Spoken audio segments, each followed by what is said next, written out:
माद्री के साथ पांडु का विवाह तथा राजा पांडु की दिग्विजय। वैशंपायन जी कहते हैं, जन्मेजय तदनंतर शांतनु नंदन परम बुद्धिमान भीष्म जी ने यशस्वी राजा पांडु के द्वितीय विवाह के लिए विचार किया। वे बूढ़े मंत्रियों, ब्राह्मणों, महर्षियों तथा चतुरंगड़ी सेना के साथ मद्रराज की राजधानी में गए। बाल्मीकि शिरोमणि राजा शल्य भीष्म जी का आगमन सुनकर उनकी अगवानी के लिए नगर से बाहर आए और यथोचित स्वागत सत्कार करके उन्हें अपनी राजधानी के भीतर ले गए। वहाँ उनके लिए सुंदर आसन, पाद्य, अर्घ्य तथा मधुपर्क अर्पण करके मद्रराज ने भीष्म जी से उनके आगमन का प्रयोजन पूछा। तब कुरुकुल का भार वहन करने वाले भीष्म जी ने मद्रराज से इस प्रकार कहा, शत्रुदमन, तुम मुझे कन्या के लिए आया हुआ समझो। सुना है तुम्हारी एक यशस्विनी बहन है जो बड़े साधु स्वभाव की है। उसका नाम माद्री है। मैं उस यशस्विनी माद्री का अपने पांडु के लिए वरण करता हूँ। राजन, तुम हमारे यहाँ संबंध करने के सर्वथा योग्य हो और हम भी तुम्हारे योग्य हैं। मद्रेश्वर, यूँ विचार कर तुम हमें विधिपूर्वक अपनाओ। भीष्म जी के यूँ कहने पर मद्रराज ने उत्तर दिया, मेरा विश्वास है कि आप लोगों से श्रेष्ठ वर मुझे ढूंढने से भी नहीं मिलेगा, परंतु इस कुल में पहले के श्रेष्ठ राजाओं ने कुछ शुल्क लेने का नियम चला दिया है। वह अच्छा हो या बुरा, मैं उसका उल्लंघन नहीं कर सकता। यह बात सब पर प्रकट है। निस्संदेह आप भी इसे जानते होंगे। साधु शिरोमणे, इस दशा में आपके लिए यह कहना उचित नहीं है कि मुझे कन्या दे दो। वीर, वह हमारा कुल धर्म है और हमारे लिए वही परम प्रमाण है। शत्रुदमन, इसलिए मैं आपसे निश्चित रूप से यह नहीं कह पाता कि कन्या दे दूंगा। यह सुनकर जनेश्वर भीष्म जी ने मद्रराज को इस प्रकार उत्तर दिया, राजन, यह उत्तम धर्म है। स्वयंभू ब्रह्मा जी ने इसे धर्म कहा है। यदि तुम्हारे पूर्वजों ने इस विधि को स्वीकार कर लिया है तो इसमें कोई दोष नहीं है। शल्य, साधु पुरुषों द्वारा सम्मानित तुम्हारी यह कुल मर्यादा हम सबको विदित है। यह कहकर महातेजस्वी भीष्म जी ने राजा शल्य को सोना और उसके बने हुए आभूषण तथा सहस्त्रों विचित्र प्रकार के रत्न भेंट किए। बहुत से हाथी, घोड़े, रथ, वस्त्र, अलंकार तथा मणि, मोती और मूंगे भी दिए। वह सारा धन लेकर शल्य का चित्त प्रसन्न हो गया। उन्होंने अपनी बहन को वस्त्राभूषणों से विभूषित करके राजा पांडु के लिए कुरुश्रेष्ठ भीष्म जी को सौंप दिया। परम बुद्धिमान गंगानंदन भीष्म माद्री को लेकर हस्तिनापुर में आए। तदनंतर श्रेष्ठ ब्राह्मणों के द्वारा अनुमोदित शुभ दिन और सुंदर मुहूर्त आने पर राजा पांडु ने माद्री का विधिपूर्वक पाणी ग्रहण किया। इस प्रकार विवाह कार्य संपन्न हो जाने पर कुरुनंदन राजा पांडु ने अपनी कल्याणमयी भार्या को सुंदर महल में ठहराया। राजाओं में श्रेष्ठ महाराज पांडु अपनी दोनों पत्नियों कुंती और माद्री के साथ आनंदपूर्वक यथेष्ट विहार करने लगे। जन्मेजय, कुरुवंशी राजा पांडु 30 रात्रियों तक विहार करके समूची पृथ्वी पर विजय प्राप्त करने की इच्छा लेकर राजधानी से बाहर निकले।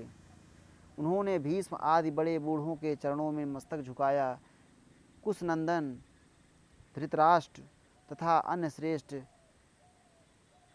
कुरुवंशियों को प्रणाम करके उन सब की आज्ञा ली और उनका अनुमोदन मिलने पर मंगलाचार युक्त आशीर्वादों से अभिनंदित हो हाथी, घोड़ों तथा रथ समुदायों से युक्त विशाल सेना के साथ प्रस्थान किया। राजा पांडु देव कुमार के समान तेजस्वी थे। उन्होंने इस पृथ्वी पर विजय पाने की इच्छा से हष्टपुष्ट सैनिकों के साथ अनेक शत्रुओं पर धावा किया। कौरव कुल के सुयश को बढ़ाने वाले मनुष्यों में सिंह के समान पराक्रमी राजा पांडु ने सबसे पहले पूर्व के अपराधी दशार्णों पर धावा करके उन्हें युद्ध में परास्त किया। तत्पश्चात वे नाना प्रकार की ध्वजा पताकाओं से युक्त बहुसंख्यक हाथी, घोड़े, रथ एवं पैदलों से भरी हुई भारी सेना लेकर मगध देश में गए। वहाँ राजगृह में अनेक राजाओं का अपराधी बलाभिमानी मगधराज दीर्घ उनके हाथ से मारा गया। उसके बाद भारी खजाना और वाहन आदि लेकर पांडु ने मिथिला पर चढ़ाई की और विदेहवंशी क्षत्रियों को युद्ध में परास्त किया। नरश्रेष्ठ जन्मेजय, इस प्रकार वे पांडु काशी, सहा तथा पुंड्र देशों पर विजय पाते हुए अपने बाहुबल और पराक्रम से कुरुकुल की यश का विस्तार करने लगे। उस समय शत्रुदमन राजा पांडु प्रज्वलित अग्नि के समान सुशोभित थे। बाणों का समुदाय उनके बढ़ती हुई ज्वाला के समान जान पड़ता था। खड़ग आदि शस्त्र लपटों के समान प्रतीत होते थे। उनके पास आकर बहुत से राजा भस्म हो गए। सेना सहित राजा पांडु ने सामने आए हुए सैन्य सहित नरपतियों की सारी सेनाएं नष्ट कर दीं और उन्हें अपने अधीन करके कौरवों के आज्ञा पालन में नियुक्त कर दिया। पांडु के द्वारा परास्त हुए समस्त भूपालगण देवताओं में इंद्र की भांति इस पृथ्वी पर सब मनुष्यों में एकमात्र उन्हीं को सूरवीर मानने लगे। भूतल के समस्त राजाओं ने उनके सामने हाथ जोड़कर मस्तक टेक दिए और नाना प्रकार के रत्न एवं धन लेकर उनके पास आए। राजाओं के दिए हुए ढेर के ढेर मणि, मोती, मूंगे, सुवर्ण, चांदी, गोरत्न, अश्वरत्न, रथरत्न, हाथी, गधे, ऊंट, भैंसे, बकरे, भेड़े, कंबल, मृगचर्म, रत्न, रंकु, मृग के चर्म से बने हुए बिछौने आदि जो कुछ भी सामान प्राप्त हुए, उन सबको हस्तिनापुराधीश राजा पांडु ने ग्रहण कर लिया।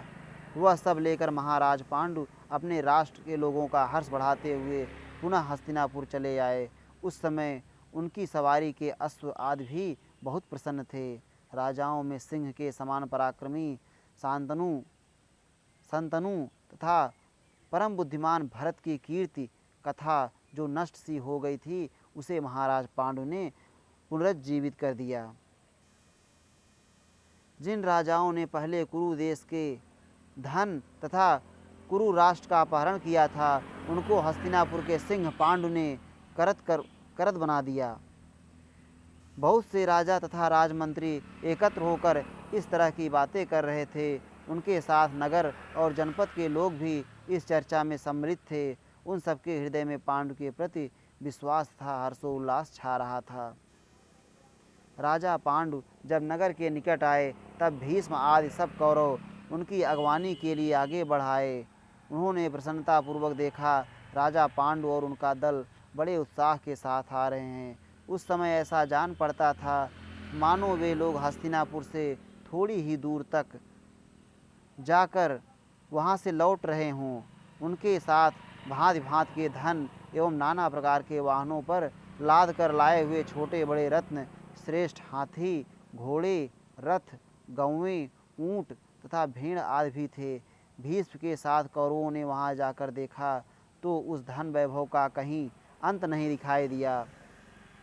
कौशल्या का आनंद बढ़ाने वाले पांडु ने निकट आकर पितृव्य भीष्म के चरणों में प्रणाम किया और नगर तथा जनपद के लोगों का भी यथायोग्य सम्मान किया।